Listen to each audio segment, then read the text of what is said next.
Om Swastiastu, selamat pagi. Good Selamat pagi, morning, Cyril. Peggy.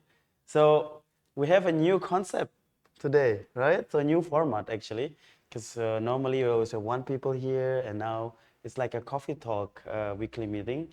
Because I'm super hyped actually about today's You're super topic. hype. I'm super hyped, you know, about today's topic because it's gonna be like more interactive and it's like kind of like panel interview, but also meet speaking and stuff. So I'm super happy because we are different, you know, type how we, you know, You mean, we were like talking, right? So we were talking like we are different type of speaker, I would say. yeah. And then, but it's fun. It's fun. So, what are we going to talk about, Cyril?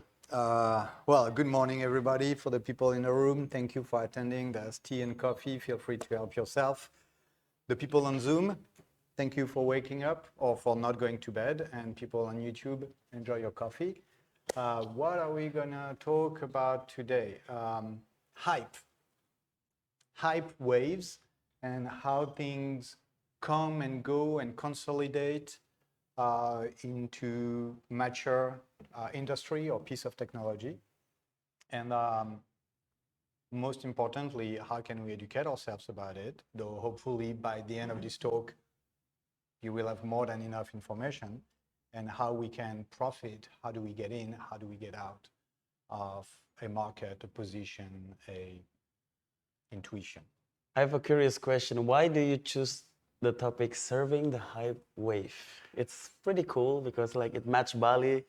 Exactly, Why do you exactly. choose that? Like, how did you came up with So this like, I the chose title? I chose this title because Vlad, who's here and working with us at all time. We are sitting together, I don't know, 10 or 15 hours per day, and you were putting pressure on me to find a title, and I was looking at a surfer, No and I was pressure. like, and the thing we're gonna talk about today looks like a wave. So I picked his brain, find the word, made up a title. All right. So I'm happy to share. Let's go. can we get the next one? Okay, I think that one, we have to because this is a beginner talk. So the idea is to go back to fundamentals, make sure that everybody understand or get the same picture, so then we can build on top of it. So maybe we should start with what is Web3, because we hear a lot of words, and that's one of the things when I would say a new technology or a new trend emerge, there's like crazy words, you know, uh, cryptography, NFTs, plenty of acronyms. So we kind of get lost in that. And I'd like to get everybody some clarity about exactly what Web3 is. In fact, you and me, we had a talk yesterday where you were like, but this is blockchain. And I'm not, nah, Web3 is not just blockchain.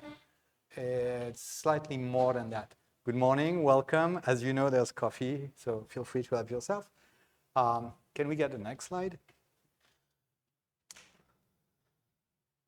So I think we are on the way a little bit, but so let's see how we can. Yeah, I mean Web3. The exciting part is about Web3 is like if I look back the way our life or the technology being implemented in real life, right? So I always if I look back, like it's like a nostalgia, like if I look back, it was a time when I don't know, many of you guys maybe still remember it the time where it's Web 1, we use MIRC. You guys know about MIRC? Like, there's only thing that you can do is like Yahoo and stuff. So when I was at school, it was like maybe I was in junior high school. I believe you were adult that time. Yeah. Yes, I was. So I was like in junior high school. We were like, hey, this thing, you can chat with other people from other country and with MIRC with this like I don't know, like some kind of random ID. So there was a time when we were like, the search engine, I think the most famous one was Yahoo. So I remember also that time when uh, when I met like my like other people, like a new friend, and I asked like, what is your Yahoo email? So in that case, we can like have a chat, you know. So that was Web 1 basically, right? That was So Web 1. there was like when not so much interactive. It's like read only the static one, right? And then Web 2 came in. I don't know if you guys remember or use Friendsters. How many of you guys use Friendster? I did not. You do not? MySpace, maybe. I right? did not. You did also. You were so outdated, man. Like what? So, so Friendster, those kind of things. It was hype. It was the hype. Like everybody, especially in Indonesia, everybody was like using that thing and then communicating that way, right? So it's more interactive. You can share pictures, you can share your videos, you can share something that you like to share. It was Web 2, and then even Facebook was like in the beginning of like something. There was not really hype yet. People were not really talking about it yet, not really using that, but it was, you know, in the beginning of hype, I would say.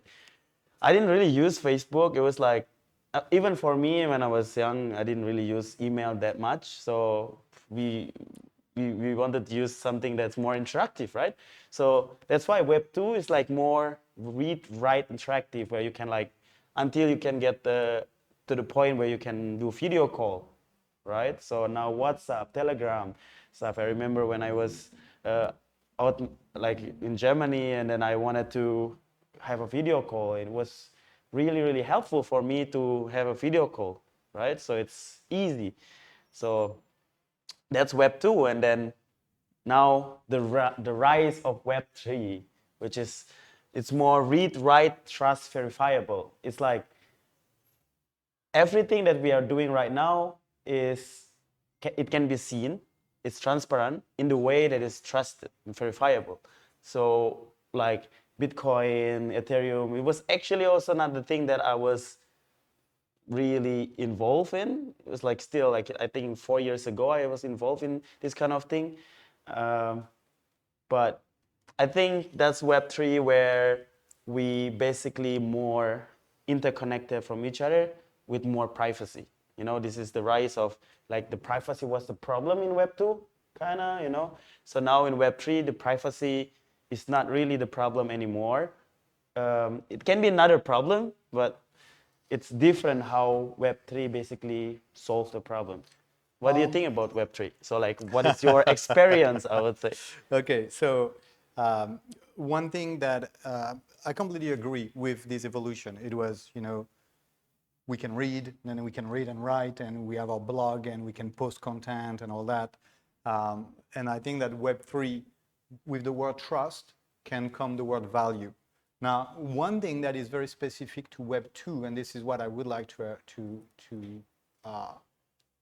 focus on, is how Web2 is a centralized system. Okay, whoever owns the computational power, whoever owns all the data centers, they are making money and they control the data. We've all heard about Cambridge Analytica scandal with Facebook. We know that there's leaks or hack of millions of personal data. You do not control your personal data, or it's very hard to control your personal data when you are operating on Web 2 because it is centralized, because there is a point of weakness in the centralization. There's a point of control. So if somebody can hack the data center, then they can get the information. So it's both a point of weakness and a point of control, which means that Google or Facebook, they are monetizing us. And we don't really have a choice. I mean, the only choice we have is to not use their service. And which is it caused you left behind, in social and that's the thing. Engagement and stuff, yes. right? Like this morning, I have a friend who is in tech and is really in tech, and he was complaining on Facebook about how basically he doesn't control his own feed. You don't even control what you see when you go on social media. It's very hard to parameter and to choose. So that's one thing with Web 2. That's one of the characteristics of Web 2 is how our data and basically the services we are using are centrally controlled by the one who are operating them, and they are making the profit out of it. Now, the thing is, with Web 3, we have a fundamental change, a potential fundamental change in the paradigm. Can we have the next slide, please? And I'm right in front of the text. So let's look at Web 3 using only those three things. Blockchain is just a structure, a data structure, and how we're structuring it. Instead of using centralized data centers, we are using networks of probably millions of computers. Okay?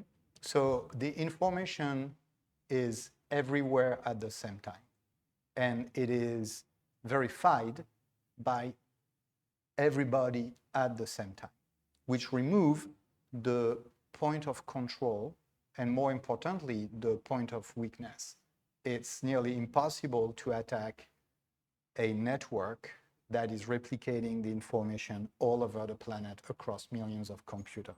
So wait, then does it mean if it's like you say open data structures is blockchain, then the internet or Web 2 is closed data structures? No, or what is the difference? Like, because before it was also open, right? well, If it comes to the structure, data structure. okay, so the thing is, it's not about, like, internet is a network, okay? But the information, let's say, if I have my own service, I don't know, I provide a service, I will run my own computer. I will run it on my own computer, and that service is centralized. Now, for you to access that service, you're going to have to prove to me who you are, which means that I am going to store information about you. Okay, your email, like everybody your can name. have the server in their home also. Yes, you can have your own server in your home, or you can Everybody is Yes. basically like supporting the structure itself. Yes, but the thing is, my service, if you subscribe to my service, I'm going to store information about you. Okay? In Web3, you're going to be in control of your own information, and you're going to choose what to share with whom. Okay? This is just that, just this thing. Personal data right now are scattered across hundreds of different operators. I mean, I don't know about you, but I am on Facebook, I am on Pinterest, LinkedIn, Tinder, 7 of those. But I'm using Airbnb. I mean, the list goes on, okay? Every time, for every one of them, I need to provide information. I need to choose a password. I need to prove who I am to some extent by giving my identity. They all have that information. Often it includes my credit card number, which means that I, or let's say my digital presence is exposed in hundreds of different ways. It's as if I was leaving a copy of my passport everywhere I go, okay, with my credit card, and hope that everybody is not going to fuck it up. How can blockchain then protect that one? Well, in that specific case, and I don't want to go too much into the detail because it's not the topic today, but there will be a time where you will have what we call an NFT, a non-fungible token, which basically is a unique set of information. And that thing is encrypted and is stored on the blockchain. Okay? And the thing is then, when I want to access a service, the service is going to ask me to read, but only to read, not to copy the information that they need to make sure that I can use a service. Because if I go on OkCupid, for instance, or Tinder, I need to be 18 plus. So the Okay? original So the thing is, data is stay there. yeah, but the thing is, they don't know my age. They don't know my date of birth. They only get confirmation from my NFT, from my identification NFT, that I am of legal age to use their service. They just get a green check. They don't get the information. That's an example of how we're gonna use data in a different way. So blockchain is just a different way of hooking computer that gives the whole thing a lot more resilience. And so far, it's been deployed in an open and public way.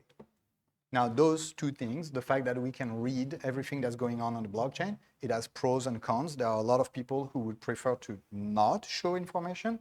And this is a very ethical debate.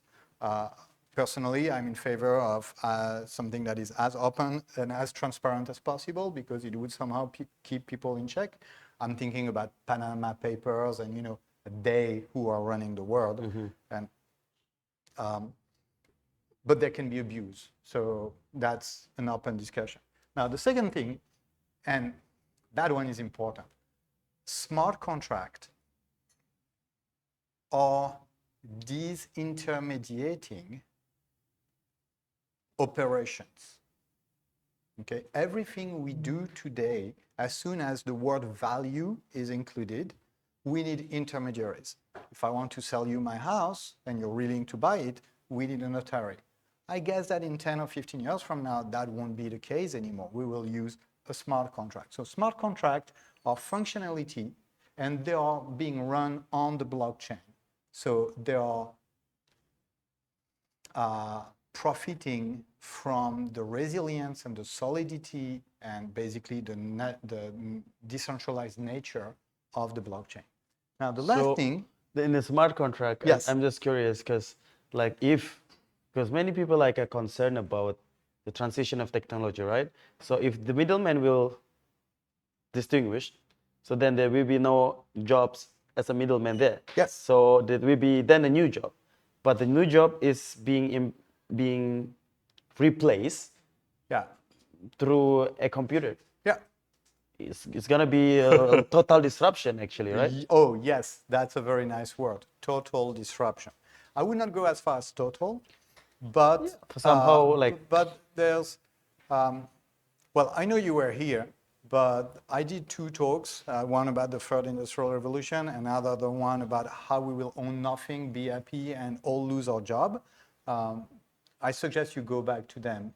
But yes, basically, a new technology gets people out of job.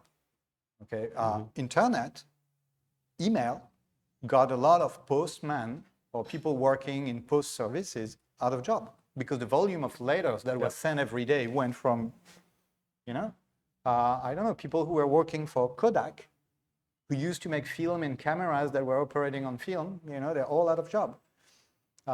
So yes, a new technology induce potential disruption. Now here, the notion of smart contract, you really have to think about it in terms of functionality that are going to make everything, or not everything, but the thing that they're supposed to do, easier, faster, and cheaper. Also. Yes. So I usually use the term friction, and I say that it is removing friction. Okay. If I want to sell you my house, we go to a notary, we get papers, we need to sign stuff. Too complicated. And they will too long. Really. Yeah, and they are human, so they will fuck it up at some point. It's going to take, what, anywhere between 3 months and 6 months, and it's going to cost us a few % of the transaction. Yeah.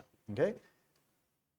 In a world where we can do that through a smart contract, it's going to take a few minutes, and it's going to cost a fraction of the cost. In the same way that we used to send mail, put a stamp, which was somehow expensive just to send what we consider now an email, and it would take days to get there. Today, it takes a few seconds, and it's marginally free. Or chat. Chatbot in the end, you know. So the last part, the last key element that I want to use to explain Web3 today is assets, digital assets, which literally represent ownership of anything of value. literally anything. So we can divide those assets in few categories. We have what we call the cryptocurrencies, which are literally the token that we use for a specific blockchain. Okay, so cryptocurrency is the native token of the blockchain. Then we have, I would say, the currencies. Right now, a lot of people are talking about CBDC, central bank digital token, which are basically digital versions of existing money, like Fiat money. fiat money. So like one USDT or one USDC or one USD, whatever, is worth exactly $1. So Until it's stable coin, basically. this is You a can say. stable coin, exactly. Then on top of those, we have the governance token. The governance token are usually issued by the smart contract or the people who are running the smart contract, and basically it gives you right on or voting right and decisions on the functionality and maybe the cost and the parameters of each of those contract and functionality that we operate on the blockchain. Now the last one, and this is one we're going to talk a lot about at the end of this talk, is the digital token for real life asset. Okay, it can be your work, it can be your house, it can be your identity, it can be the pictures you post, it can be anything. It is value. Yeah. Okay, everything that is of value can now be digitalized and tokenized. Now, I say it can, but one thing that we are lacking, the most important thing that we are lacking at the moment is a regulatory framework. That is the most crucial. Yeah.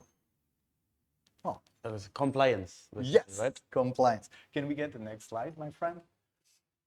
Do you have questions about the approach on Web3? Now, I know nearly all of you here in the room, and I know that you already, I have some thought about compliance, Please. basically. Oh, okay. So give me 1 second. We move on to the next slide. Good. So risk and opportunities, I would say, and the challenges that come with that perspective on the Web3. Can we get the next slide? Perfect. So, right? So, especially in this kind of hype, so everybody, talk about NFTs, token, and they want to tokenize their business or, make an NFT of the art and stuff. But I see the problem or the challenge that they are not seeing basically the regulatory framework or compliance where when they make money out of it, right? So if they have their own governance or their own economy or ecosystem, then they have their own token. Yeah. But when it comes to, they want to withdraw the token and then, like want to buy milk with that. So you cannot really buy with token, right? So you need to interact with the real fiat system. Yeah. So I think that's the thing that people miss from this hype. Everybody want to have that, and it's easy nowadays to make a token, right? So it's even we have some friend of project that you can make like in 4 clicks or something. You can make your own token, but then they don't see the regulatory framework where they say like, look, where does it come from? Like from out of thin air, you can claim it and then withdraw the money. Yeah. So I think from my perspective, like a lot of token or NFTs will die because they will be eaten by the compliance or regulatory framework. There's like, where does it come from? Like you can use with your own community or ecosystem, but then what? So you cannot just change it into our money, I think that's a problem and the challenge that people Yeah. Well, not seeing it coming. I think that you are addressing 2 problems at the same time. Yeah. The first one is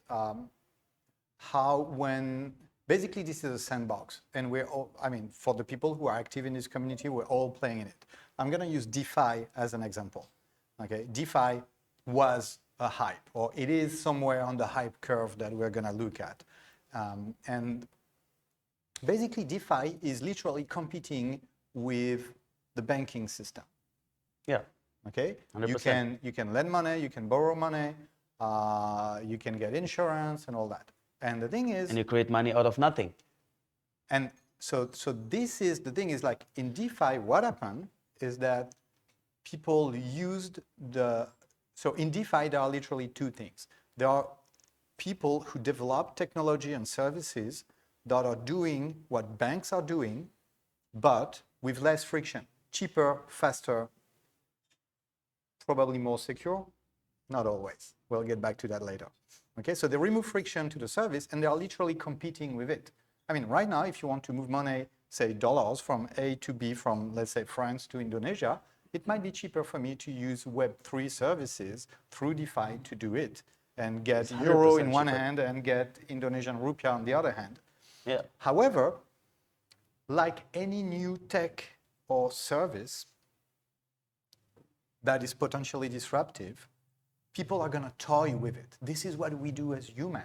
You know, oh, fuck, I get a new toy. What can I do with it? And you try to do as many, and in fact, you try to break it. And what happened in our ecosystem is that people created tokens in 4 steps. And then they tried to use DeFi. They didn't try. They literally used the DeFi services to operate their token, which is literally some sort of California hotel in which you can get in but never get out, and people get screwed. And this is where we get the bad publicity. You know, it's a Ponzi scheme. People lose all their money and all that. Yeah. True. But fundamentally, DeFi, which is now on the down slope of on the hype curve, DeFi has literally created a competing ecosystem to the traditional bank system, and my bet is that on the long run, it's going to win. Now, DeFi is probably going to become CeFi. Yeah, so that's what I was thinking. Like, it will be centralized, decentralized, Yes. like So finance system, well, because the system itself is very robust. yes. Actually, So what you know? we have is that we have a new piece of technology, DeFi. Everybody got excited about it. And then we reached the limit and people got abused the system, went too far, created fake token, Ponzi, whatever. Entire part of the ecosystem got burned down. I'm thinking about Celsius, for instance, bad publicity and all that. But this is part of the system gaining in maturity. And at some point, there's going to be a convergence between the DeFi approach and the disruption and the banking system, which is much slower because they're already operating for a long time. And at some point, they're going to look at it and they're going to be like, that's smart. We can even make more money. Okay, so one thing that may happen, and I am not making any forecast, is centralized, decentralized finance. That would be one of the potential evolution of the DeFi we've seen in the last 2 or 3 years. I'm curious actually to ask the people here because I know they're Yeah, already please. expert. Like, what do you guys think about the regulatory framework on compliance not even and there. DeFi and stuff that is coming right now? So I'm happy to. I'm a little bit confused if you're talking about. Sorry, can you use the mic, please? So I'm confused about. You spoke initially about identity. Yeah. Is that correct? Yeah, that was one example. Now you're talking about DeFi, which is more to do with financial. Yes, which is another example. When you say regulatory oversight, what are you talking about?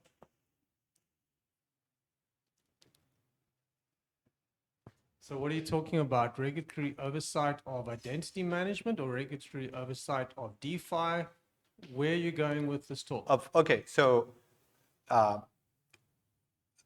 as I was saying that in Gaussian example, I thought he was bringing 2 different aspects of the regulatory framework that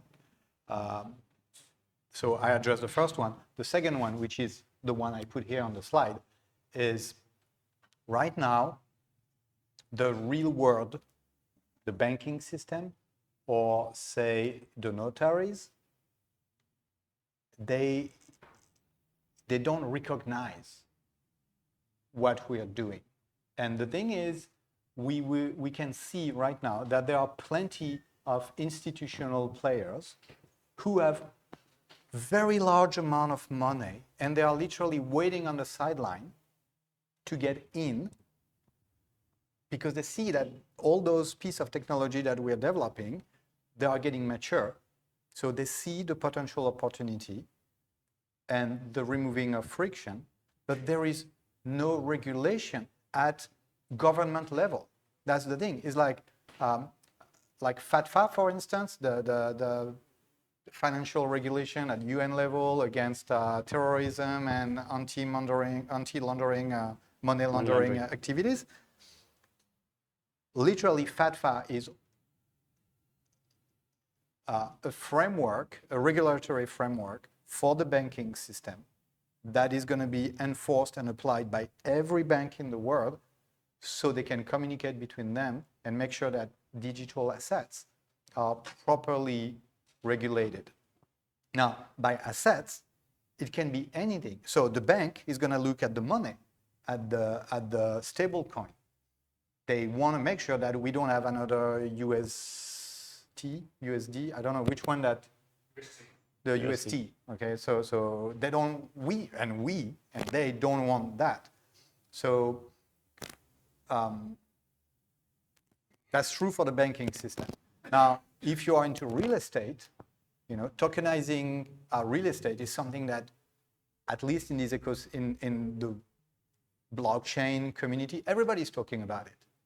But there's not a single notary in the world today who will be like, yeah, sure, I'm going to operate with that, because the framework, the regulatory framework is not there. And that is a sign, when we play with a lot of new tools, and there's a lot of money from institutional players waiting on the sideline, and there's pressure coming from both ways to get the regulation. And the thing is, regulation is not just for them to put a lot of money. It's also because if we want adoption, as in,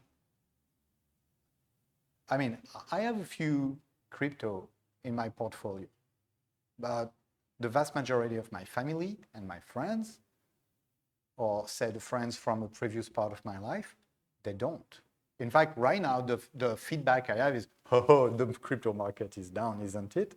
And I'm smiling back at them, and I'm like, you don't understand, do you? And this is another thing we're going to talk about, is how at some point, one cohort of people like us, innovator, early bird, people who get in early, get a larger cohort of people to adopt it. But that can only happen at the second condition, which is the user experience. If you listen to Sim talking here, or if you're part of the group on Telegram or WhatsApp where we exchange a lot, every time he sees the word MetaMask, he's like, don't touch MetaMask. If you're a beginner, don't touch MetaMask. Who here has a MetaMask wallet? Here's advanced. You don't have one? I'm surprised. Okay. So let's say the vast majority of the people in this room have a MetaMask. Now, MetaMask is nothing but easy. Yeah. Okay? It's super complex. You can fuck it up. You need to be educated. You need to pay attention on which chain and the gas fee and... Well, that is one of the reasons why people are not really touching crypto yet, right? So interacting with crypto yet, because it's just so complicated that people get fucked over very easily. It's not 1, 2, 3, clicks and then you get in. So it's like still hard. Yes. If I see, like even my parents or my granduncles and stuff, they are having a trouble to access some apps, So to make a proper picture, you know. So now we tried them, and especially the other one that have money, obviously more money than us, than my generation. Then it's like to tell them to get in this space and using MetaMask, they're gonna, have so much stress, right? I think, yeah, user experience, like easiness, the easiness of. Yeah. So for the CeFi DeFi stuff, JP Morgan are already trialing out DeFi. Yeah. They're already running it right now. They're Yeah. already doing tests. It's already come out of the beta. It's already running. Yeah, all the bank in the world, I mean, maybe not all, but they are all looking at it. Yeah, and they and are all also- toying with it. There's no question about that. And also talking about all the KYC stuff that you're talking Yes. about as well. So Yes. they're slowly implementing that. And also with Meta, with the Instagram NFT for the user experience stuff, for the easiness. It's Yeah. also coming Yeah. into play now too. So, So- it's switching from that MetaMask to being more simple now. Yeah, but what, like after the implementation of crypto, like 12 years, like after, so then they are like being, oh, okay, now, Yeah. Everybody is jumping in and many people is trusting, many people are using, okay, maybe we need to jump. But this So- is a really fast adoption, in my opinion. Of course. If you look at internet, I mean, internet was getting faster, yeah. started in the early 90s, and sending an email back in 95, you literally needed a computer degree to do it. Okay, now my father can send an email. Okay, he's 80, but my father doesn't have a MetaMask. Okay, and he's not gonna get one, or the day he's gonna have a crypto wallet, it's gonna be something that is gonna become seamless. And this is part of the adoption curve. We Yep. need the user interface to become easy, simple, transparent. Okay, so that's one of the challenges that we see in front of us.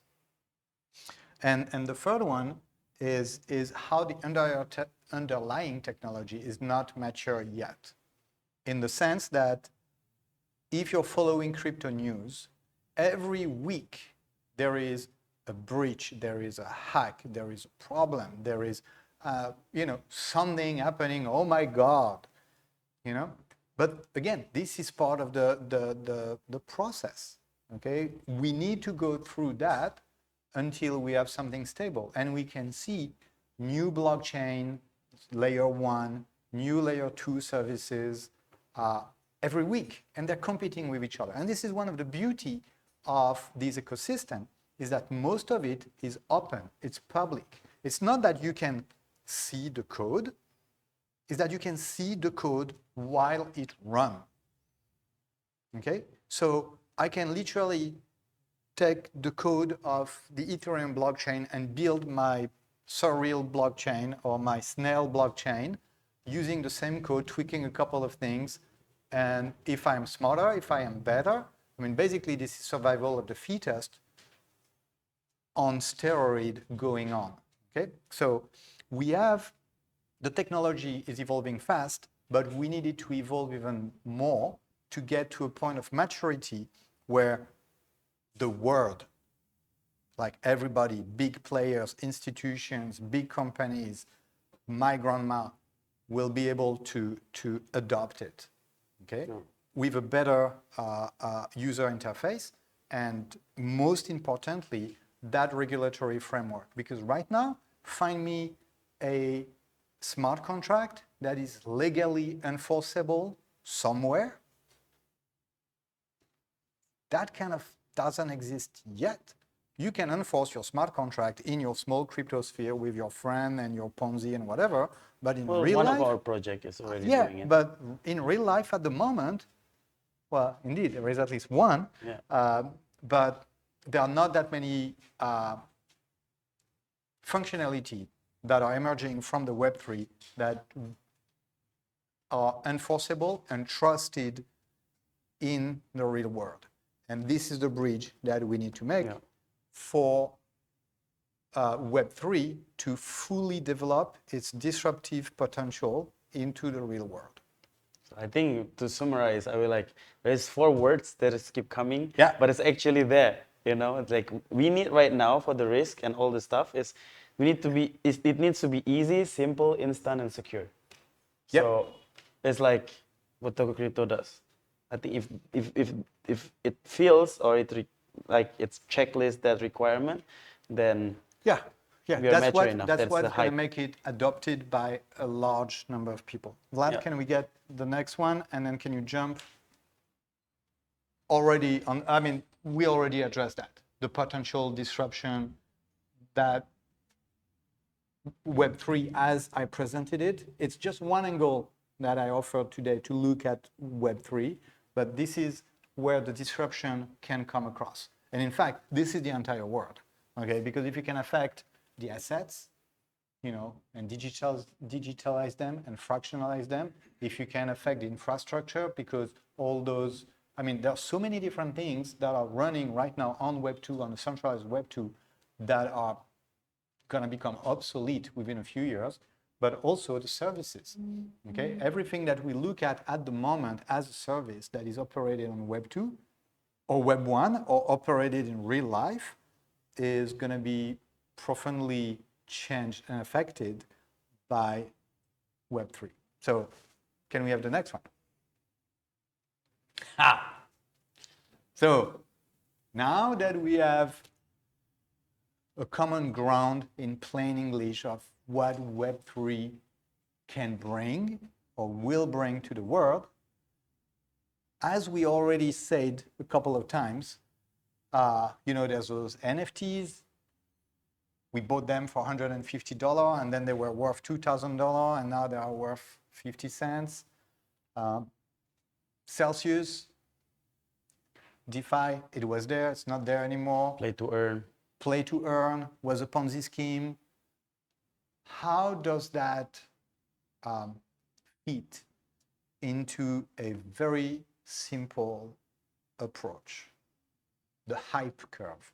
So hype curve comes from a company called Gartner, and they designed that like some 20 years ago.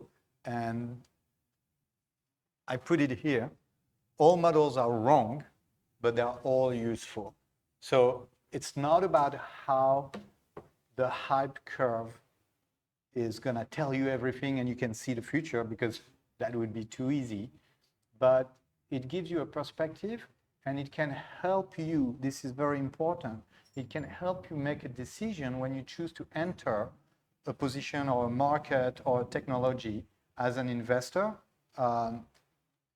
It can help you to decide and to identify where you are potentially on the hype curve. Can we have the next one?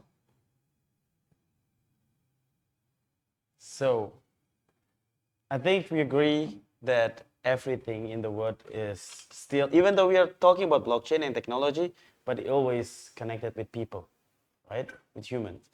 And I'm super stoked about humans because they are funny sometimes. They have emotions and feelings, right? So that's what caused actually hype. I mean, where does hype come from, and what is hype? Literally, hype comes. I was looking like where does hype come from? It's from hyperbolic. It's like when there is something like like some instance or person that's create an extravagant promotion or advertisement that makes other people excited, but in the way also that it's not real sometimes. It can be real, but it's like they're claiming. Yeah. It's also very deceptive, That's what hype is. And I'm thinking like, why are those people really creating this hype? It's like an intended excitement, they are creating it. So humans, again, playing with humans behavior, with human psychology. And it's like, okay, why do they control it? Like, why do they playing with that game? I mean, there are certain people that obviously has a lot of money, like a market maker, that controls everything. They control the cycle and even control the human beings. That's why I'm I'm always saying to people, like I always say people everywhere if I do talk or panel, and like, it doesn't matter how hype the technology is. If you understand your own technology, you are not being controlled. You're not easily being controlled.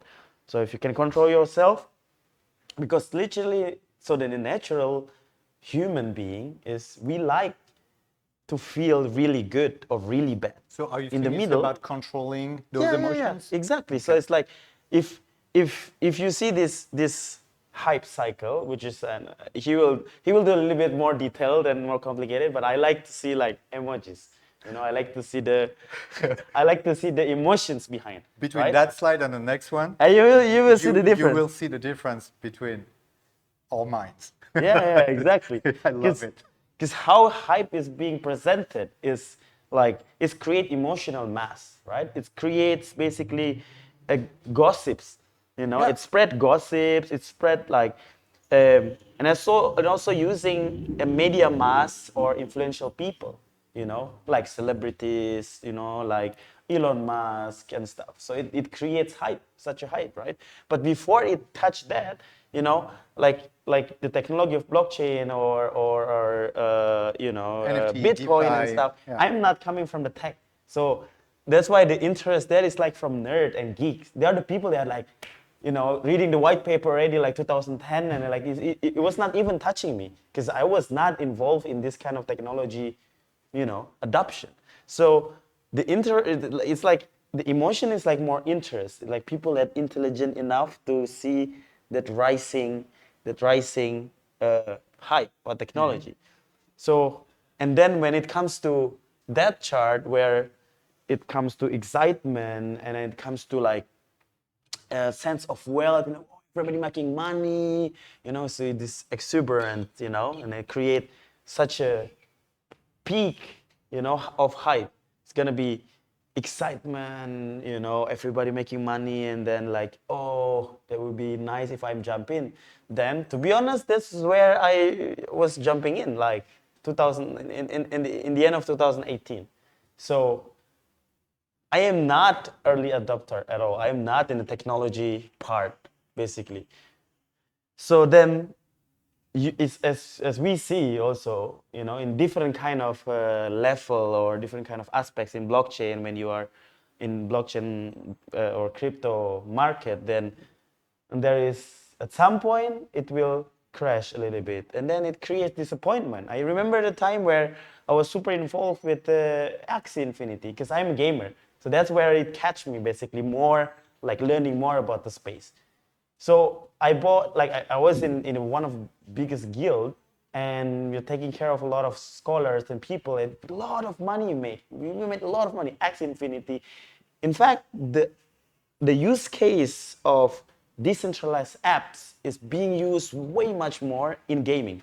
Yeah. In NFT gaming, in Axie Infinity. So then people are understanding the hype, but then they're not understanding the psychological behind, like the control, the mass control. So then when the market goes down and when the supply demand doesn't really looks good, and obviously the tokenomics not really fitting the game, then disappointment came. I remember. So that's a fundamental flow in technology. Yeah. Okay. Exactly. The fundamental flow in technology, in any technology. No, not on the technology itself, but how the technology is being used. Being applied, being used, exactly. So, and then when it comes to, like the market is doing the marketing, like they're being tested basically. And yeah, and then like one NFT we bought like $2,700, and then it goes down and down and down with a lot of aspects through a lot of aspects, like rug pull, Ponzi schemes, or they just want to make money and there's no certain use case. Like if there is no people that are playing, there is no people that are injecting money, then it's coming down. So a lot of disappointment coming there, right? So like anger and like depressed, and it's like it creates this illusionment where it's like, okay, this is actually shit, it was just a hype. And then we realized, oh, it was just a hype. And it's like depressed, a lot of money. We lost a lot of money, and I see the we don't smile. use it, right? So I think we went through this, obviously, right? So then, after it's being tested, and then basically projects or technology that has a real value, that actually solving a lot of problems in the society, it raised again, like there is a rise again of hope, like wow, But these people are already broken and they don't want to jump in anymore. And look at the Amazon, last time in the bubble.com, like 97%, and it wiped a lot of people. Okay, I take out how many, it will not going to, like, they won't make it anymore. So from hope, this comes like, because from this curve, it's not making a lot of money anymore. It comes to boredom. It's like, ugh, it's not like really cool anymore. I don't make really a lot of money. Not many people are really talking about it, but actually, it is settled down for the technology. And the reason why people don't talk about it, it's because it is everywhere. Exactly, It is because being it's being used. normal. Yeah. It's normal. So, okay, who remember Segway? You remember Segways? The thing, you can jump on it, and then not jump, you would sit on it and you have to... I will jump on those, it. Yeah, I mean, yes, sure, you would, and you have those two wheels, and depending on, yeah, I see the smiles, okay? That was 2001. I went 3 times on a Segway, I fell. 3 times. No doubt. And so in 2001, when Segway started to be deployed and being sold by one company, it was perceived by a lot of people as a disruptive tool for transportation, and it would change completely the world and the cities and how we move from A to B. That's how it was being sold. Segway, on their first year, anticipated to sell 100,000 units of their thing. Okay. When they shut down the Segway in 2020, 20 years later, they sold a total 150,000 units. So they literally sold in 20 years just a little bit over the expectation for year 1. Okay? For 2 years, when I say we, I mean the world, the media, everybody was like, this thing is going to revolutionize the world. We were here. But then reality catch up. I fell 3 times. And I promised myself I would never stand on one of those things again. Okay? That was reality check for me, but for plenty of other people. I was kind of disappointed by the product. So they stopped selling the Segway in 2020. Now the Segway company in 2021, they sold 500,000 scooters using their technology. But using And their that technology. and the thing is, nobody talks about that. Because selling 500,000 scooters, I mean, the thing with 2 wheels and a handle and it's electric, but all the technology, the gyroscope and the guidance and brake and all that, all the things that they refined with that initial piece of technology that was somewhere here, they brought it here. Can I have the next one?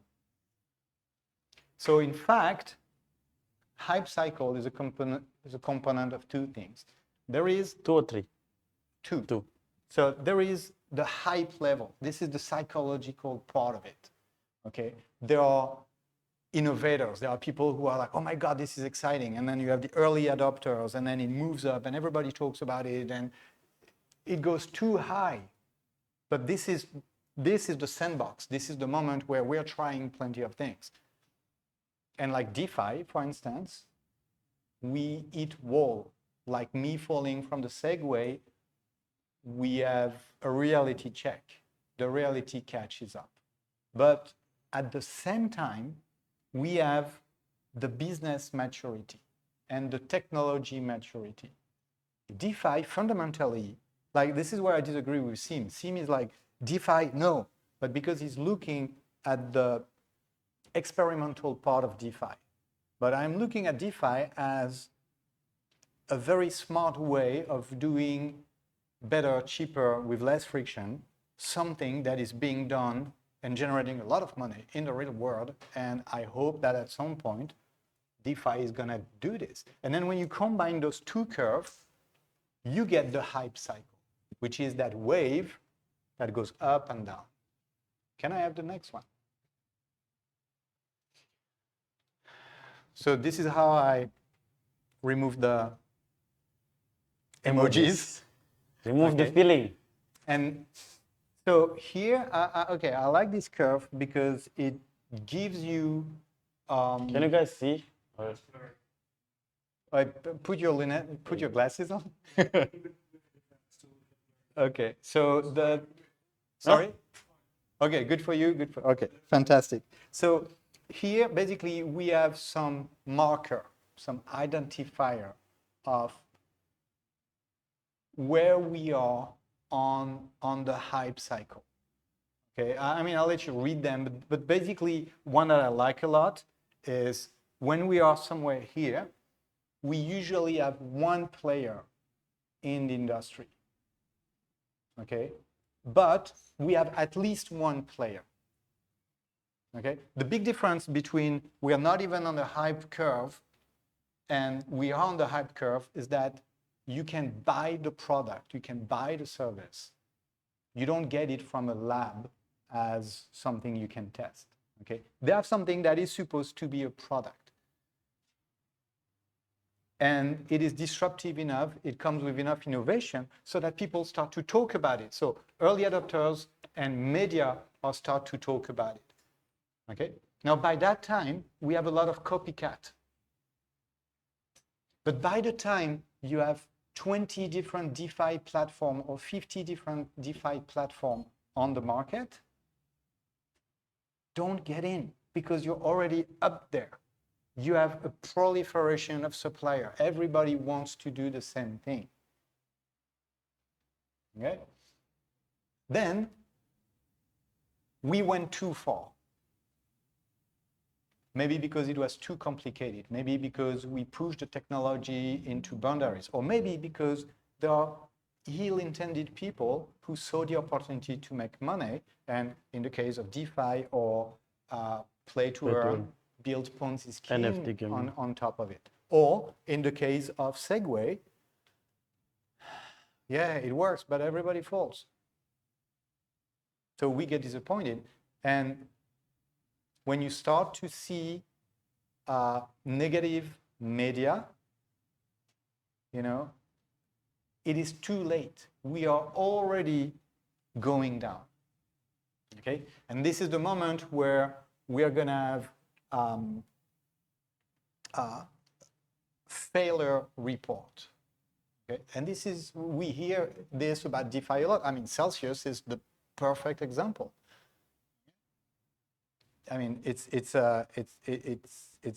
pure DeFi, and the thing got crushed, and USC or well, I forgot their name, but UST. you know, like UST, yeah, like, okay, all gone. And then it's very easy, you know. Luna. I mean, we know people who lost a lot of money with Luna. Everybody knows. I mean, at least in this room, everybody knows somebody who lost money with Luna. Yeah, I can see that. Mm-hmm. Yep. So bad publicity and all that. But the thing is, fundamentally, Luna and their stablecoin, the notion of stablecoin in itself is not bad. Okay? And it's good somehow. I mean, not to lose money on Luna, but it's good that we have that kind of event where we prove the limit of the model, where, for instance, algorithmic stablecoin, we're like, maybe it doesn't work. So the bank, the institutions can look at that, can look at the sandbox and be like, interesting, but we need to pay attention to that. Because when they're going to move in, they're going to move in with trillions. Okay? And then when we are here, we have the second generation of product, the third generation of product. I promise you, DeFi will be back. Okay? And then we have the best practices that are being developed. This is where we go back to the regulatory framework. Okay, DeFi, yeah, but maybe we need, you know, legal framework. Maybe we need laws. And right now, this is a lawless environment, Web3, most of it. And then we stop talking about it. because it's there, because it's everywhere. Because in fact, you may use your bank, traditional bank, and you don't even know that you are using a DeFi service through them. That's an example. It I'm not becomes saying it normal. is happening, Yeah. but it becomes normal. But more important than normal, it becomes invisible. Yeah, I think just to add also that the culture changes, and the use case, the usefulness becomes very clear. Yeah. So I think everything just needs time, persistence, and innovation, especially when it comes to the technology that opens up opportunities. In this area, there will be, that's the task basically, and then Yeah. that's when the people and when the technologies become here anymore, like here, then they're not really, like it's not that hype anymore, Well, like because everybody is really using that. when was the last time you saw an article that said how fantastic emails are? 25 years ago. Okay, there's no point talking about email because email is everywhere. Yeah. And for instance, Seagway, yes, there were articles 2 years ago to say, they're closing. But then the company is still selling 500,000 units of something else using the same technology just last year. And they're on par in 2022 to do better than that. But nobody talks about that. Segway is literally there, even though their product, the product we know the brand for, died, literally. And that's the thing, is like in that process, on that downward slope here, 90% of the project are going to die. The Celsius and the Luna and the UST and more. I don't know, this morning I got messages about, I don't know, FTX or FTT or stuff like that. I didn't even look at it because it's like, one more. I'm okay with it. So you have to be ready for that. It is very important because a lot of the projects that are on the Web3, a lot of the things that we're talking about because they are somewhere here or maybe here already, they are gonna die. So Like us. yes, like us. But then if you look at it as an investor perspective, or just somebody, let's say investor perspective, when do you get in? When would you like to get in here? Definitively not up there. You want to get in here and exit there, or you want to get in here and exit there. And in fact, this is a risk profile. If you're an aggressive investor, you want to be here. If you're a moderately aggressive investor, you want to get in here. And if you're very conservative, you're going to wait a few more years for the product to be mainstream, and you're going to enjoy this endless plateau of maturity. Can we get the next one, Vlad? Okay, so this is not me. This is Gartner. Gartner are the one who created this hype cycle. Now, I like that. It's very interesting because basically what they do is that they keep the same shape of the wave and they place, and here it's specifically for all the Web3 thingy that we've been talking about for years here. It's 2020. So that one was produced in July 2022. So it's the freshest one they have. You can look up, they have one per year. So basically what they do is that they place every element of technology on the wave. And again, models by definition are wrong. Okay, so don't trust that as, okay, this is my map, this is my guide, I know exactly where I go just because I looked at a graph. But that gives you an ID and a perfume. Okay, so cryptocurrencies, wallet, smart contracts, CDFI, they're all here, or some of them. And then they come with a color, which is an estimate for how long it's going to take for that technology to reach the plateau. Okay, this is very interesting. So you can see that cryptocurrencies, for instance, the notion of Bitcoin. Okay, right now there are like 300 million-ish, I think, wallet on the Bitcoin address, or maybe not wallet, but different users. I don't remember exactly. roughly 5% of the worldwide population owns Bitcoin or has a wallet, a non-zero Bitcoin wallet. So that's 5% of the population. We are just leaving the early stage. Okay, so that plateau here, this is where you go from 1, 2, 3, 5% adoption all the way to 80, 90, 95. And we'll get back to the adoption cycle in a few minutes. So DeFi, Gartner choose to place it here, right in the middle of the, oh my God, it doesn't work. But I hope that what we just said before, we can agree on the fact that the tools that were developed by DeFi, even though it was to move shitty coin and meme, The last year was hype. but the last thing year is, was the everybody tech, was talking about the DeFi. tech is good. And that's why we have CDFI on the back. Because basically that is the bank who are already toying with it, waiting for the framework regulation, or for the regulation and the laws and, to catch up. So depending on what you're doing, what you're interested into, NFTs, gaming, Web2, there are things I don't even know what they are. Okay, like right now we have a lot of discussion about DAO, decentralized autonomous organization, and I hear mostly from the people I'm surrounded with, DAO doesn't work because it just brings the stupidity of humanity into the light. And I agree that right now, the way DAO have been implemented at the sandbox level, they do that. People were super excited about DAO, and now we realize that, it doesn't work. Give it a bit of time. I bet that in 10 years from now, DAO will mature and be somewhere here. And we will use them all over the place. I'm pretty sure that we will vote for presidents or senators or whatever using DAO at some point in time. Do you have questions about that?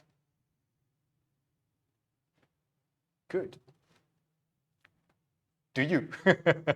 Oh, it's pretty clear. So, like if I see myself, around what I've been doing in NFT, in metaverse space, especially in the gaming space, like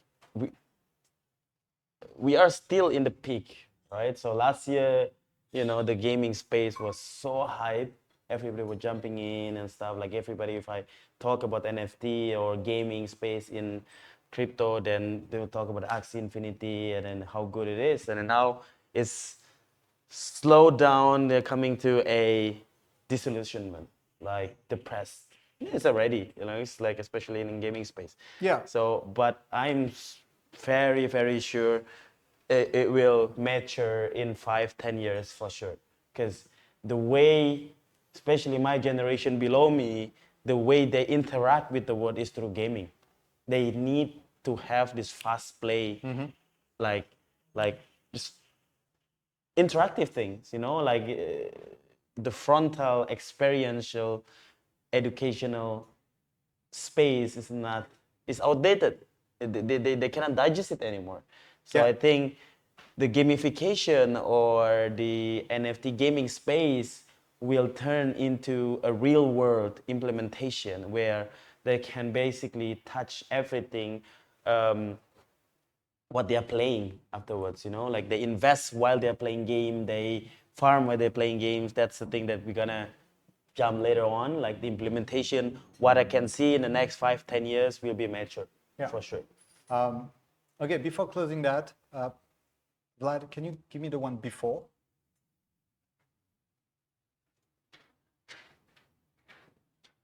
Okay, so, and let's try to keep in mind the emoji initially.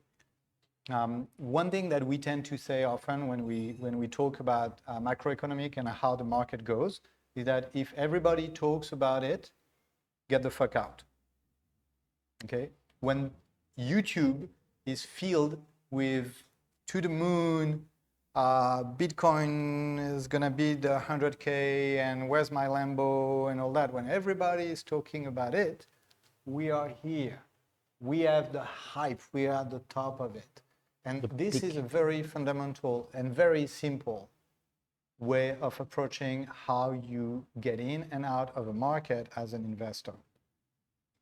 Okay? When everybody tells you to buy, when everybody tells you this is the next thing, when your grandma calls you and say, how can she buy Bitcoin? Sell. That's a cool grandma. Get out. That's a cool grandma. That's a good grandma, okay? When everybody is telling you this is dead, this is the winter, it will never recover, you have bad publicity all over the place, in my opinion, this is a good moment to get in. Okay? Question is get into what? Here. Well, right now, Which technology, which coins, which tokens, which yeah, value but model. right now, like, so, NFT gaming. NFT gaming right now is going through a massive batch of publicity. A year ago, it was, oh my God, we're feeding hundreds of millions of families with gaming. So I would say that in the next year, looking at NFT, keeping NFT gaming on your radar and see what big big players like Nintendo, Electronic Arts, those big guys, when they start to say, we're getting in, you're here. Okay, that's how I would apply that curve for NFT gaming. If we're talking about DeFi, NFT gaming was there. I mean, the NFT gaming is here actually. it's right somewhere now. here. Yes, Yeah. it's somewhere here. DeFi, it's somewhere here. But Now, is it- Metaverse is following here in the early adopters. Yes. So, oh, he's gone. Can we get the next slide? So you can pick, Just scroll it to the right. pick your drug, Scroll to the right. and then The cursor.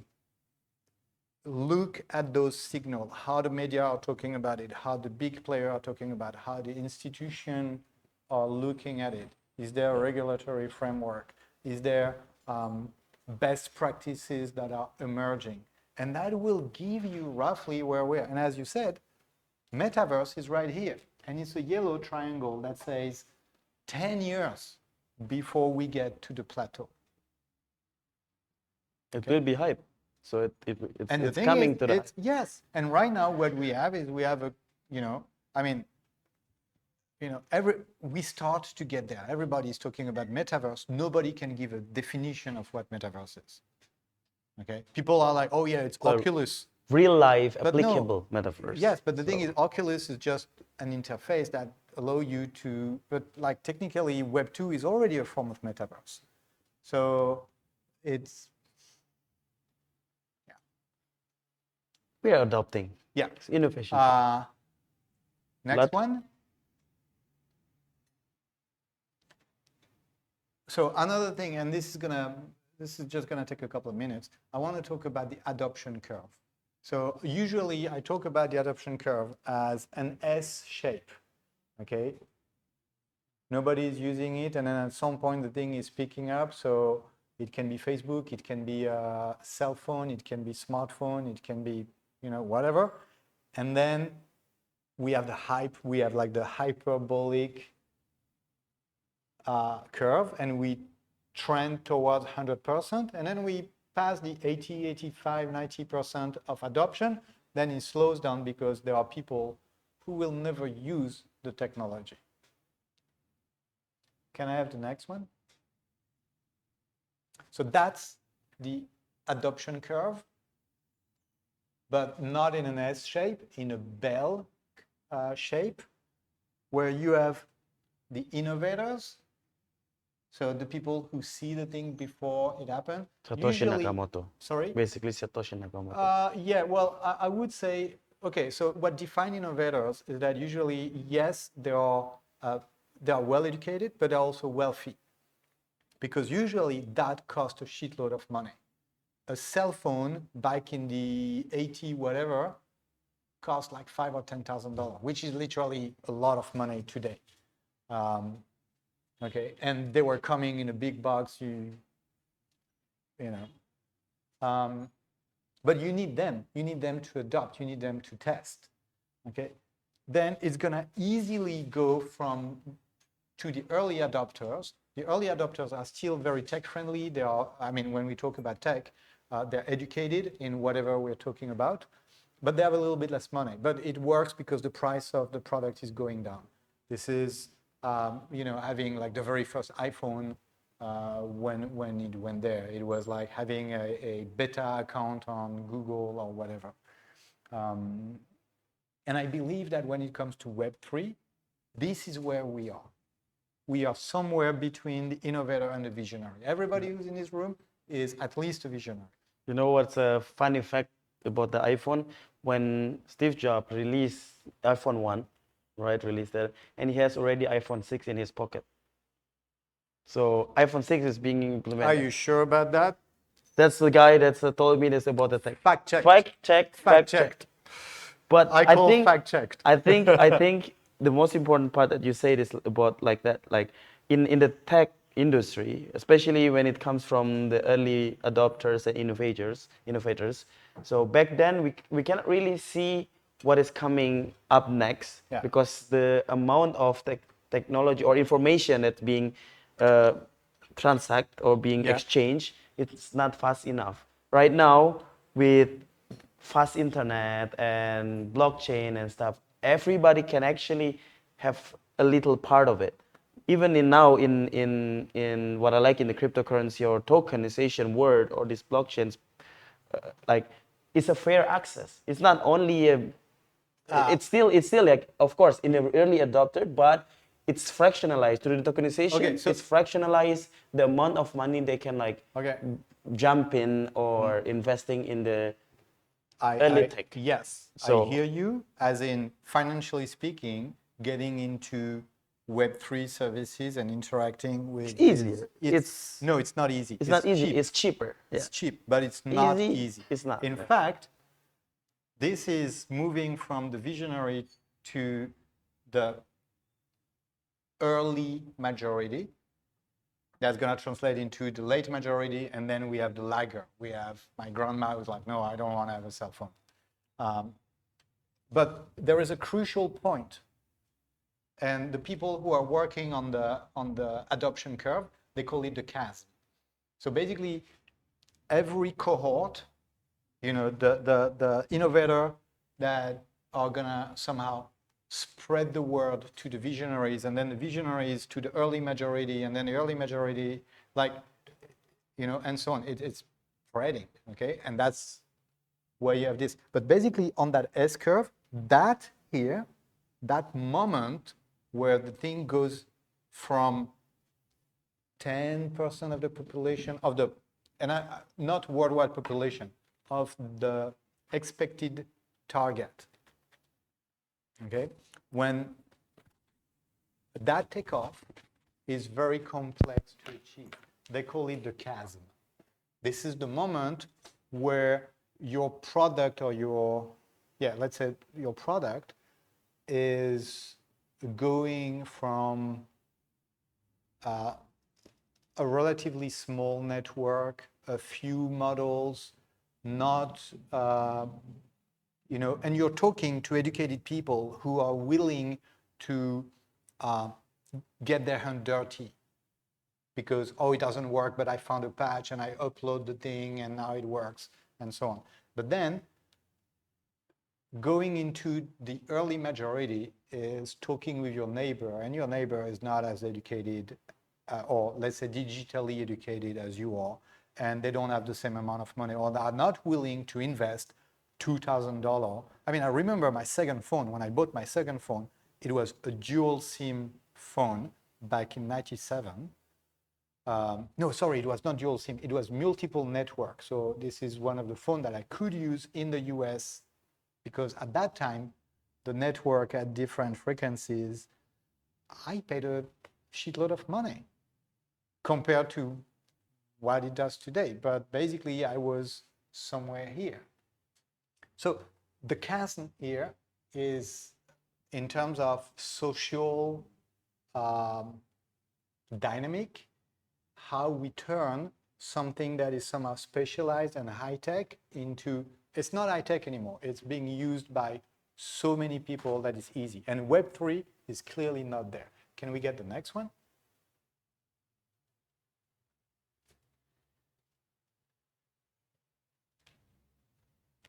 Now we put the two curves together. And there is, now that we talked about the two curve, it makes complete sense that when the technology is literally proven wrong, this is the moment where we roll the dice, or let's say there's a massive reality check. Because the early adopters, they have the will to go through the hurdle. They are okay to use an interface that is not seamless.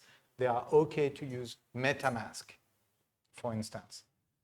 Okay? But if we want Web3 and its disruption to affect the world, we need to go through the chasm. And the chasm is the regulatory framework we were talking about.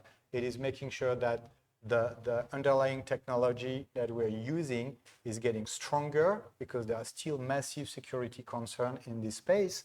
And we want to make sure that the tools we are using are amazingly easy and seamless. Now, the thing is, when we are here, you know, on the hype curve, they put it flat. So you're like, oh, it means that it's going nowhere.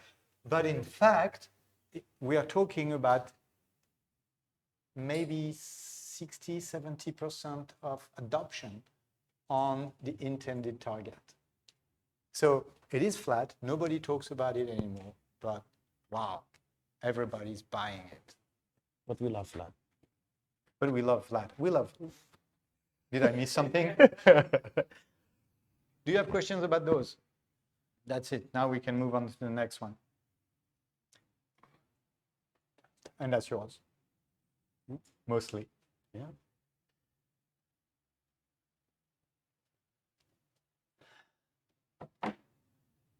What's the next wave? Metaverse? Metaverse. What do you think? I would love to know, Yeah. just your opinion. What do you think, guys? What is the next wave? From like the things that you saw, from, you know. Like, can we identify In your opinion, what is the next wave? the next hype? The next hype. Yeah, the next hype. Yeah. What's the next hype? Wave. Hype wave. Yeah. Metaverse? Is there metaverse? Yeah. Okay. Metaverse and DeFi. Okay, we have two metaverse. Two vote for metaverse. Ethereum 2.0 is like the implementation of the layer 2.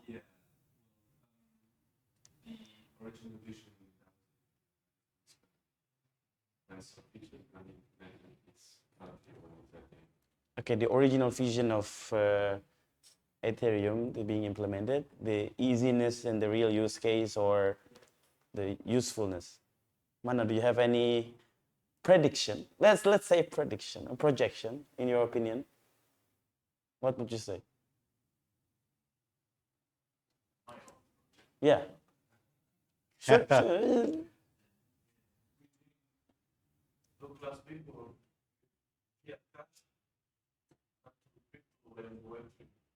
So the bridge of, real world. No banks. No Yeah. bank.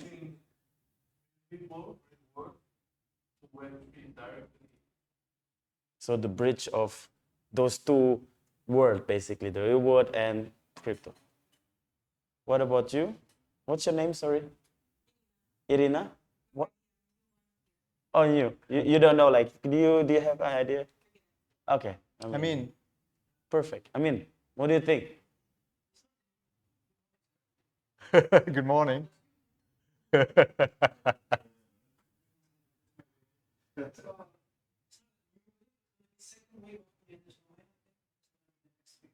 What is it? ENS. I don't Can even you know what can that can is. can you explain in a small, simple? Oh, ENS stands for Ethernet Name Services. So you buy your name, .eth or .crypto or something like that. So 6 months ago, the first wave of ENS domain went ham because everyone was buying 4 digits .eth. So 1, 2, 3, 4 .eth, 5, Yeah. 6, 7, 8. So a lot of people start accumulating those names, Ethereum, because they know all the Web3 projects that are being built now, they will Or need a name. .eth, Ethereum. That. Okay. So, and what's happening now is Web3 messaging system. So it's already existing. I can just use one app protocol. I put your wallet address, your MetaMask wallet address, and I can send you direct message to your wallet. So we communicate now on Web3, on chain, direct messaging. But Through why people? wallets. So why people are buying those numbers, 4-digit numbers, 5-digit numbers? Because the same people who are building direct messaging, they are working on calls through wallets. So now the same address will be the address of my company, my website, my number, and my calling number. So you can call me on Web3, message me on Web3, and send me money on Web3, and pay me on Web3, and visit my website. So when people will need it, let's say when they realize that they will all need like a domain name like .com, but with more power, because I can call that number, everyone will go buy these things. So that's for me the next That's wave in interesting. 1 year or something. I think that's a topic, like a talk topic that we can really do you want to raise. talk next You week? want to tell us? Next week, I'm busy. 100%. I'm busy. Sorry. No, I think maybe next time, but because that's actually the Internet of Things, the IoT of Web3, isn't it? Yeah, so it's IoT, like where Web3, yeah, it's like that's gonna be then the bridge of the usefulness of, Web3, right? Amazing. Yeah. Talk about it. All right. Cool. So, what is your opinion? What is the next hype? What is the next wave of Well, hype? okay. So first, I'd like to reply on a couple of things. You just said IoT, Mhm. and I think that IoT right now is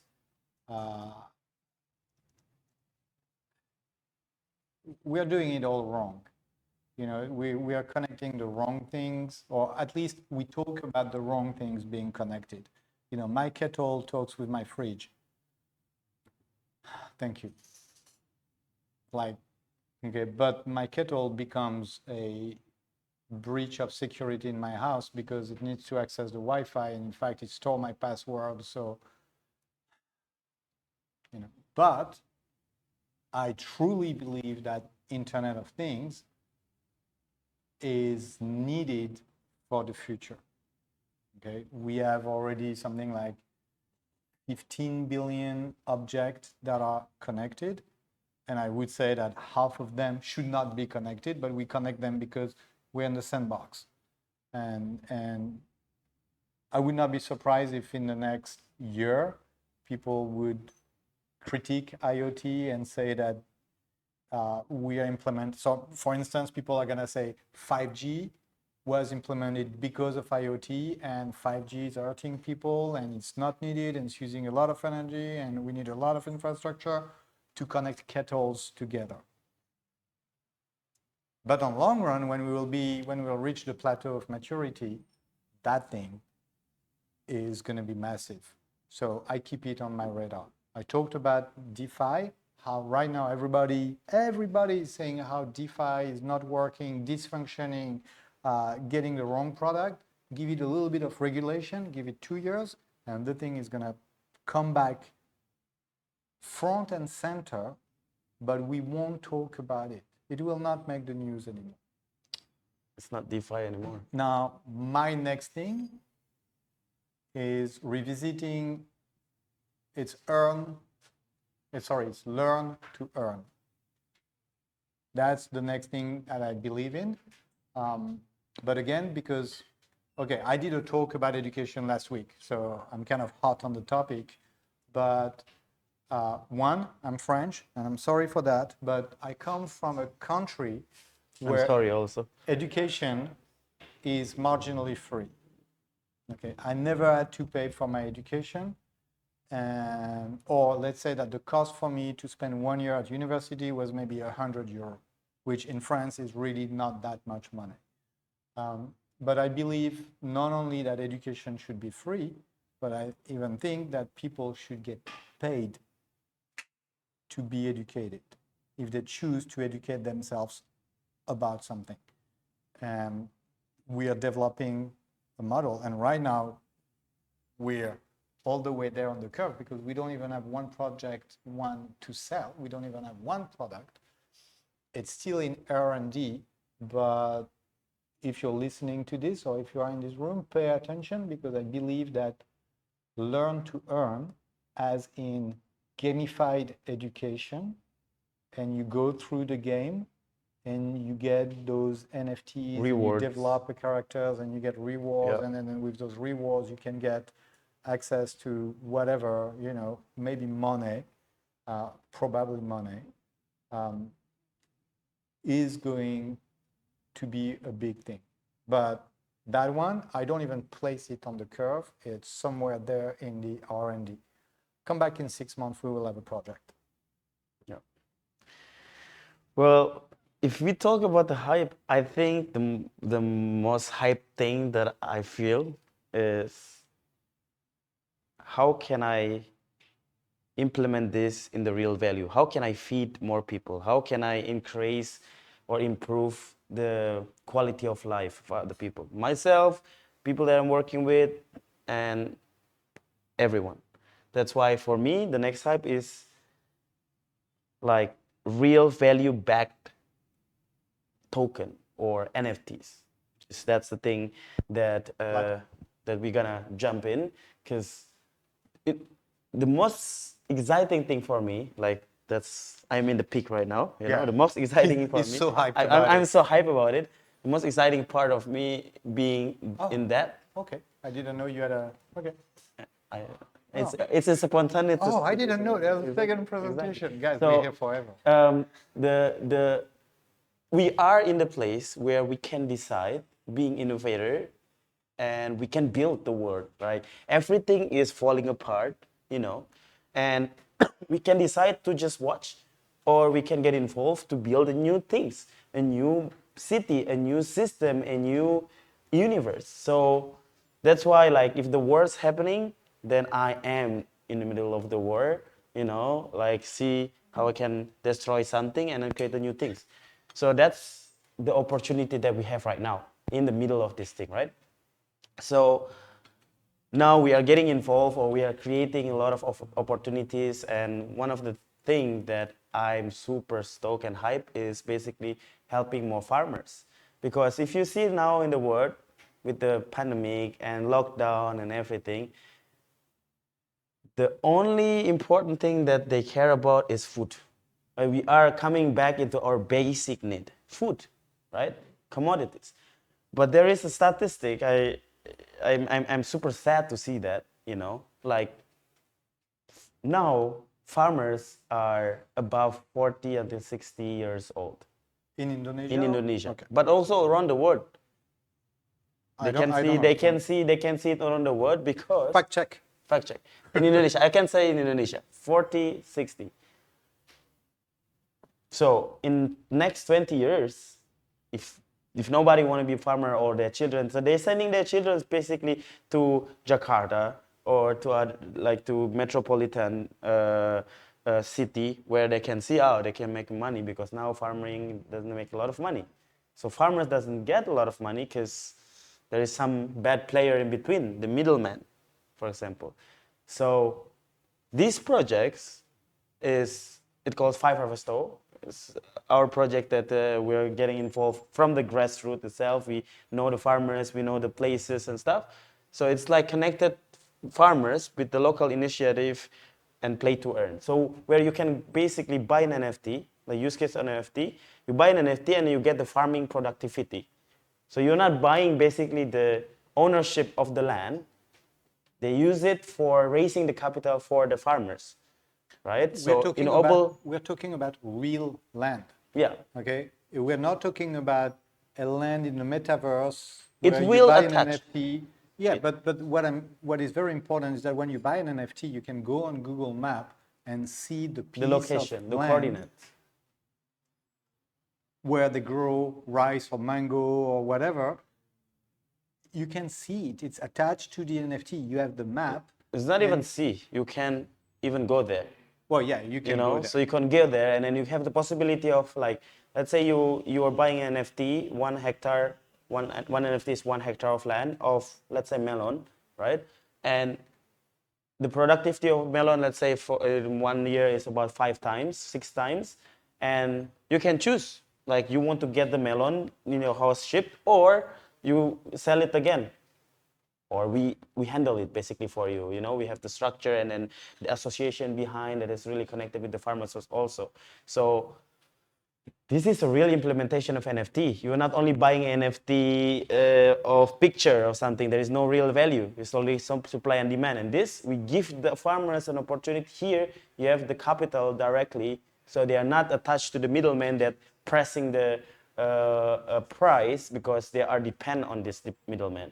This is amazing, you know.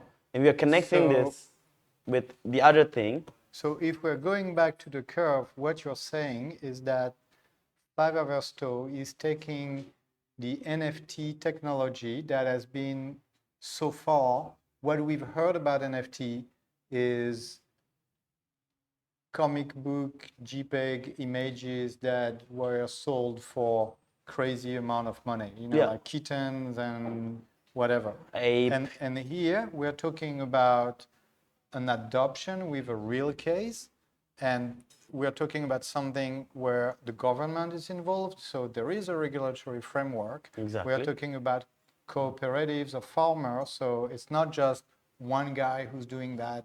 We're talking about, you know, Indonesia as a whole, who is starting to adopt this with regulations. Correct. Wow. So that's the thing that I'm hype about. So now, the next level of this, we're not only taking care of the NFT part, we are taking care of, can you send it? So in Indonesia, if you sell, let's say, rice for rice here, they have their own price, right? The commodities market, they have our price here. For example, 1 kilogram of rice is 4,500. So, but with farm sand, because every rails has a chain, right? And the problem is why also the farmer gets less money, because each chain or its distribution point is not transparent. So now we can use blockchain here through FarmSend to attach the supply chain in the blockchain system. So it is transparent, one thing. But the best part is those guys are partnered with Middle East. So basically they need, like, Middle East has a lot of money, but they don't have a lot of foods. Guess what? We have a lot of foods and we need money, but the farmers needs money. So then instead of selling here 1 kilogram of rice, 4,500 only, we sell there for 100,000 for 1 kilo, because they have the money and they buy it anyways, you know. So we're sending it directly to FarmSend and then put it in the blockchain, which is then it's gonna be easy track. And there is a story behind also. You can see where does it come from and the verifiable and trustable. And disintermediation. This is one of the functions that we talked about with the services through smart contract. Exactly. Is that you can, and correct me if I'm wrong, but basically through the use of smart contract, you can put directly in contact a farmer and a buyer on the other side of the world and remove some, probably not all, but some of the intermediate that each are taking a chunk of money because they provide a service. Exactly. So we remove friction, but now we are not removing friction on data, we're removing friction on commodities, on Yes. rice. And something that's really, really needed right now in the world, right? In the next 5-10 years, Well, you know, I mean, I was reading, unlimited. I was reading an article yesterday about, basically it's an interview of the CEO of a big supermarket chain in France, Leclerc. And he was saying that they are expecting at least 2-digit raise in price in supermarket in 2023. So they, at least in France, insane. they've already been through more than 10% of price raise on, oil, rice, soup, everything you find in supermarket in 2022. And he's saying that it's going to be an additional 10 to 20% next year. And the thing is, because commodities, fundamental, rice, oil, and all that, they cost more. If we do remove intermediate, if we do remove friction as a whole, we can have an impact on that. 100%. So that's what FarmSense does. That's what FarmSense does, basically, So they have the connection also in the real life in the Middle East, where we can provide the food supply to them, and not exploiting basically the farmers, because we are working with the farmers itself, and then the guys that's the founder of the Five Professor is farmer and has the association there in every province in Indonesia. So we got hand in everything, right? Not the technology part only. It's not saying only like, hey, this is blockchain, hey, NFTs and stuff, but literally you can go there, and we will visit there, and we will have the commodity trading first live in the next couple of months, where it's also a new revenue stream for our investors.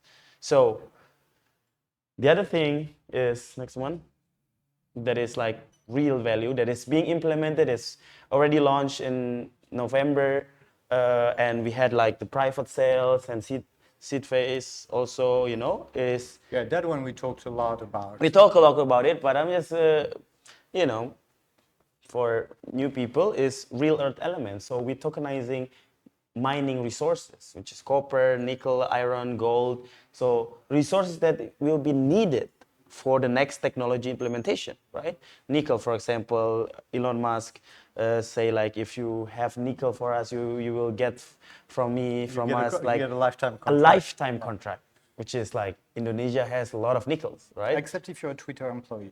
Yeah, so it's another topic, So now real earth element is already being implemented, which with a lot of,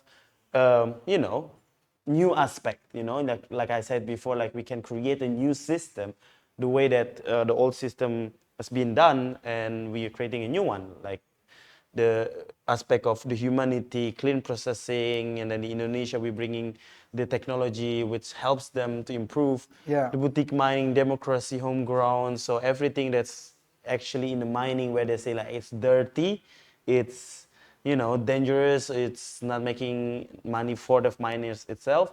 Through this implementation, everybody can access it. Yeah. So, okay, what I like about, I love RE as a whole. But to go back to one of the concerns we had about the regulatory framework, this is a beauty of imagination, because the token that is backing this project, it's registered. It is a token. So it is a Web3 gizmo, but it is registered with the SEC, the Security Exchange Commission in the US, which makes it regulatory compliant with the biggest player in the world. Because it's like you buy stock, basically. Exactly. Like if your whatever is registered with the SEC as a whatever, everybody is going to look at it, including the big institutional player, and they're going to be like, oh, that's solid. Okay? And this is one of the things that is lacking at the moment in Web3. And this is why that project is literally at the forefront, and I sincerely believe that it is creating a new, it is a new generation, because everybody has created token. As you said, it takes 4 clicks to create a new token for the snail chain. But now it is a security, it is a security as per SEC regulation. And it is backed with commodities, which we know our prices are going through the roof. So it's a Web3 thingy, but it is a security backed with commodities.